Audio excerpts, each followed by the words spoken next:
സ്ഥാനാർത്ഥികളെ നേരത്തെ തന്നെ നിശ്ചയിച്ച് ഇടതുമുന്നണി ഒരു മുഴം മുന്നെയാണ്. UDF-നായി സിറ്റിംഗ് MP-മാർ തന്നെ മത്സരത്തിന് ഇറങ്ങുമെന്ന സൂചനകൾ തന്നെയാണ് ഇപ്പോൾ ലഭിക്കുന്നത്. സ്ഥാനാർത്ഥി പ്രഖ്യാപനം ഉടൻ ഉണ്ടാവുകയും ചെയ്യും. പക്ഷേ പ്രഖ്യാപനത്തിന് മുൻപേ ചുവരെഴുത്ത് തുടങ്ങിയിട്ടുണ്ട് UDF.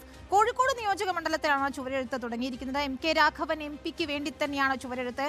MK രാഘവൻ തന്നെയായിരിക്കും കോഴിക്കോട് മത്സരിക്കുക എന്ന സൂചനകൾ ഉള്ളതുകൊണ്ട് തന്നെ കൈപ്പത്തി അടയാളത്തിൽ വോട്ട് അഭ്യർത്ഥിച്ചുകൊണ്ട് നിരവധി ഇടങ്ങളിലാണ് പ്രവർത്തകർ ചുവരെഴുത്ത് നടത്തുന്നത്.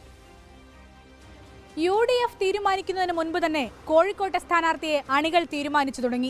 ഇത്തവണയും MK രാഘവൻ തന്നെ മത്സരിക്കുമെന്നാണ് അണികൾ പറയുന്നത്. അതിനുള്ള സജീവമായ ചുവരെഴുത്തുകളും തുടങ്ങിക്കഴിഞ്ഞു.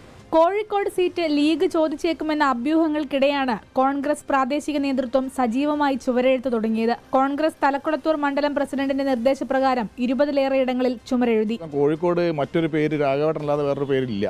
രാഘവേട്ടൻ തന്നെയാണ് കോഴിക്കോട് UDF സ്ഥാനാർത്ഥിയുടെ കാര്യത്തിൽ ഞങ്ങൾക്ക് ആർക്കും ഒരു സംശയമില്ല. കോഴിക്കോട് നിയോജക മണ്ഡലത്തിലെ വോട്ടർമാർക്കും സംശയമില്ല. അതിൻ്റെ അടിസ്ഥാനത്തിൽ തന്നെയാണ് ഞങ്ങൾ പ്രചാരണം മുൻകൂട്ടി തയ്യാറാക്കി മുന്നോട്ട് പോയിക്കൊണ്ടിരിക്കുന്നത്. DCCയിൽ നിന്ന് അനുമതി വാങ്ങുകയോ അങ്ങനെ എന്തെങ്കിലും ചെയ്തു? അല്ല, അങ്ങനെ ഔദ്യോഗികമായിട്ടൊരു അനുമതി ഞങ്ങൾക്ക് കിട്ടിയില്ല. UDF-ന്റെ തലക്കുളത്തൂരിലെ പ്രാദേശിക നേതൃത്വം ചേരുകയോ അതിൻ്റെ അടിസ്ഥാനത്തിൽ നമുക്ക് പ്രചരണമായിട്ട് മുന്നോട്ട് പോകാം എന്ന് തീരുമാനിച്ച അടിസ്ഥാനത്തിലാണ് ഞങ്ങൾ പ്രചരണമായിട്ട് മുന്നോട്ട് പോകുന്നത്. ഒരുപാട് സ്ഥലത്ത് ഇങ്ങനെ എഴുതി കഴിഞ്ഞോ? ഒരുപാട് ഒരു ഇപ്പം തന്നെ ഈ UDF-ൻ്റെ തന്നെ ഒരു 5-8 സ്ഥലത്ത് ഇപ്പോൾ എഴുതി കഴിഞ്ഞ്. പിന്നെ ഇനിയും എഴുതാനുണ്ട് പറയുന്നത്. എവിടേക്കാണ് അടിച്ചിടുന്നത് വെച്ചാൽ അവിടെയൊക്കെ പോയി ചെയ്യും. അതേസമയം ആരുടെയെങ്കിലും പേരിൽ ചുമരെഴുതാൻ പറഞ്ഞിട്ടില്ല എന്നും UDF ബുക്ക്ഡ് എന്ന് മാത്രം എഴുതാനാണ് ആവശ്യപ്പെട്ടതെന്നും DCC നേതൃത്വം അറിയിച്ചു. റിപ്പോർട്ടർ, കോഴിക്കോട്.